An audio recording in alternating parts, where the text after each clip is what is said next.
Hey everybody, welcome to the channel. My name is Eric, and in today's episode, I'm going to show you how to make the most flavorful, juicy, and tender fajita meat that you will ever eat in your entire life. I guarantee it. These are not your abuelita's fajitas. Let's get started. Let's whip up a marinade for these fajitas. Let's start off with a little oil, lime juice, and some soy sauce. Next, we're going to add some Worcestershire, and this is a totally optional ingredient, but we're going to add just a touch of fish sauce. You don't want to overdo that one. Dark brown sugar, a little minced garlic, and then for our spices, we're going to add black pepper, some chipotle powder, and some smoked paprika.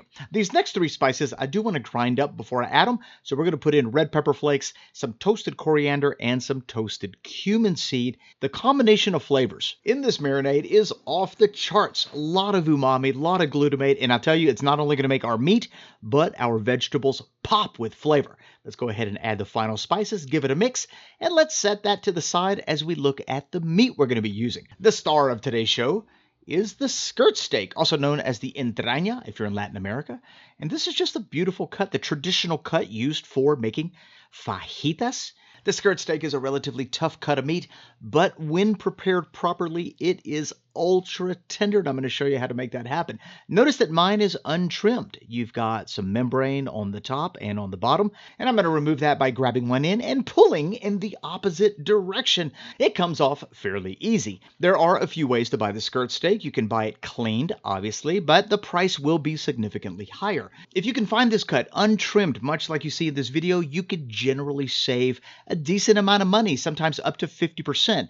On the price of the meat. And so, a little tip when you go shopping for skirt steak. Side one is now complete. Side two, we're going to do the exact same thing. I'm just going to give it a nice little pull. This side is actually coming off even easier. And there we go. The membrane is now off. We're going to set that to the side. And as far as the fat goes, you could leave it on. You could take it off. The choice is yours. We are going to leave a decent amount of that on, and you'll see why here in a second. It's now time to marinate our meat. So we're just going to put this in a Ziploc bag. If you happen to have a vacuum sealer, use that because that's going to give you a more efficient way to marinate your meat. Okay, so now all we got to do is add our marinade. Before we do that, though, we are going to separate, I don't know, maybe about a cup or so of this marinade because we're going to be adding that to the vegetables here in just a second to give them a nice boost of flavor. And then the rest of the marinade is going to go into that Ziploc bag. And that's it. It's just as simple as that. We're going to close it off, massage it from time to time, and we're going to let the meat marinate in that bag for anywhere between 3 hours to overnight. I personally like the 10 to 12 hour mark. So let's stick this in the fridge while we get our vegetables ready. Today we're going with the classic bell pepper onion combo for these fajitas, but don't be limited. If you want to add something like, I don't know, cabbage, that would be a great addition as well. Both the bell pepper and the onion are going to be processed the exact same way. We're just going to cut them and then slice them. And that's it. Now notice I did add several different colors of bell peppers. We've got red, yellow, green, and now marinade in. And being that we're only adding a cup, I will be giving these vegetables a toss through the marinating process just to make sure that they all get an opportunity to soak in that delicious flavor. We're going to cover that, stick that in the fridge alongside the meat. 10 hours later, this is what our meat is going to look like. And I tell you what, this smells incredible. Something about toasted coriander. You got a nutty, citrus, almost floral vibe going on. It is wild.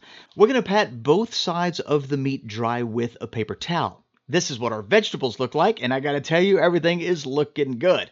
As far as the meat goes, we're gonna come back with a little neutral oil. I'm using sunflower oil for this step, and I am gonna put oil on both sides. That's gonna actually help it get a little bit of color while it's cooking. And speaking of cooking, we're gonna be using a triple skewer. That's right, we're gonna cook these rotisserie style in our Brazilian flame grill. It's gonna be absolutely brilliant. Now, I know these are traditionally cooked over an open flame. Sometimes they're cooked on a cast iron skillet. But let me tell you, you cook these on a spit, you're going to end up with some fajita meat that is ridiculous.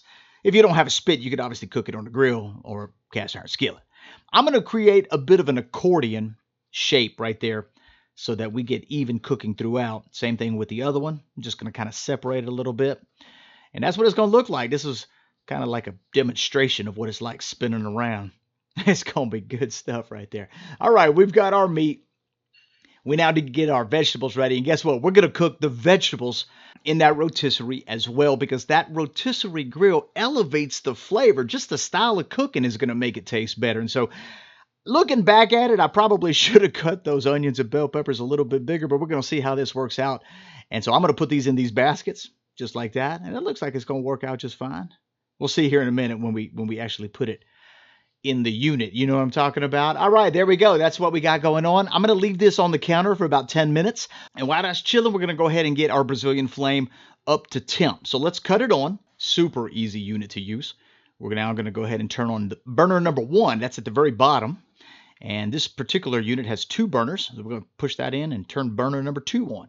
And we're going to crank them both to high. Now what I did is put a little bit of foil right there on the bottom. That's going to catch any drippings, vegetables, any of that stuff. It makes cleanup super easy. Both of my burners are fired up. Check out the temperature. We've been going for about 5 minutes. This heats up pretty quick. It's 407, 408 degrees. And what I'm going to do is I'm going to cook the vegetables first. So I ended up with 2 baskets of vegetables. And there we go. We're going to turn the rotisserie element on, and that's just going to start cooking. So we're going to cook these for about 7-8 minutes or something like that. I'm just looking for a little bit of color. Reason we're doing it like this is because the vegetables cook a little bit longer than the meat. I don't want to overcook the meat. And so there we go. Let's close that down, finish up the cook.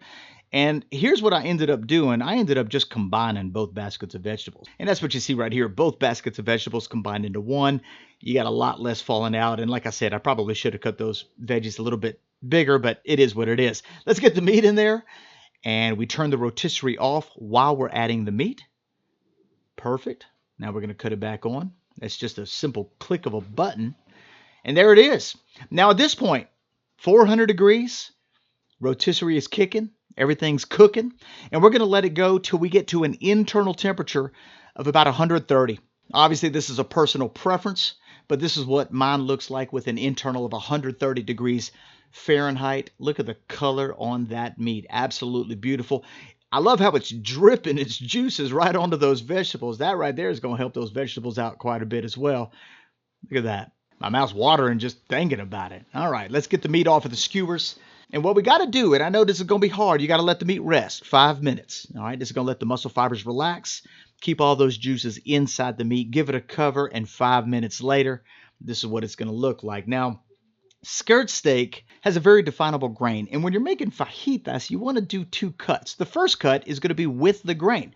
Check that out. Oh, man, that looks good. When you cut your meat with the grain on the first cut, what you're doing is you're creating your bite-sized segments, and that's what that is.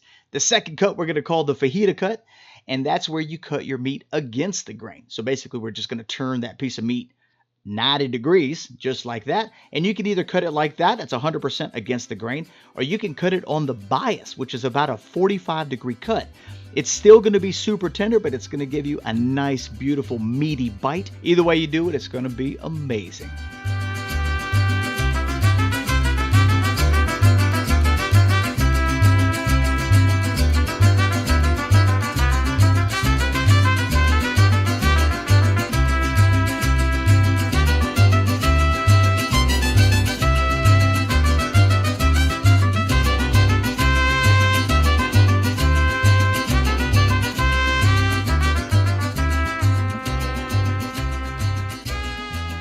Our skirt steak is finished, and check that out. Absolutely beautiful.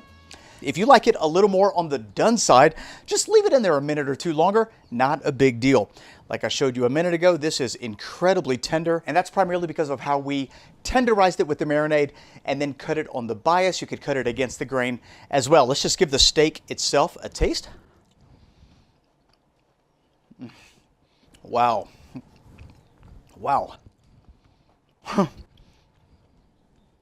That is buttery, super tender, and incredibly flavorful. All right, I'm gonna now give this a taste the way I would normally eat it. Let's make some tortillas.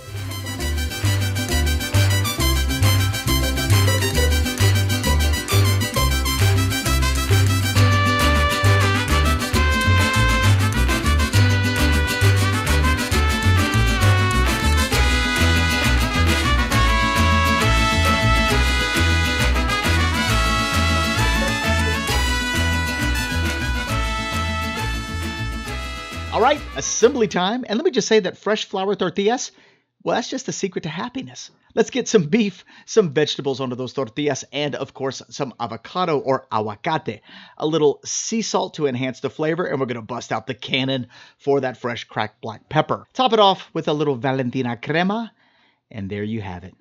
Fajitas. All right, guys, let's go ahead and get into our beef fajita taco with our homemade flour tortilla. Absolutely amazing. We cannot forget, though, a little squeeze of lime juice. Absolutely perfect. This looks awesome. Let's give it a bite. Wow, what a treat. This is delicious. One more bite.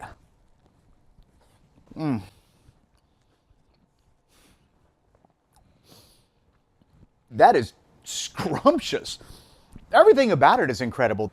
Vegetables as well. They've got that beautiful elevated rotisserie flavor coupled with that amazing marinade. It's kind of a nice break from your traditional fajita vegetables. Just overall, it's absolutely incredible. I will say that the flavors from this marinade tend to bring a hint of Asian, obviously, to this dish, which I am absolutely digging, but it's highly customizable. Just remember the three most important elements to an awesome marinade, and that's gonna be your acid, your salt, and your fat. As long as you have a little bit of each one of those inside that juice, you are good to go. Matter of fact, I actually considered scrapping the lime juice and going with orange juice. I thought that that would make a very interesting flavor, and I may actually do it in the future. Thanks a lot for watching this video. If you have any questions about today's recipe, leave them in the comment section below. And if you want more information on the Brazilian Flame Rotisserie Grill, we're using the 5-skewer grill today, but they have 2 skewer, they have 3 skewer, both electric and gas. I'll put a link in the description box below so you can check it out for yourself. If you are new to this channel, don't forget to hit that subscribe button and that notification bell for more excellent recipes. And if you'd like to see a video on how to make these amazing homemade flour tortillas, give this video a thumbs up and leave me a comment in the comment section below. Thanks a lot for watching. We'll see you in the next one. Bye-bye.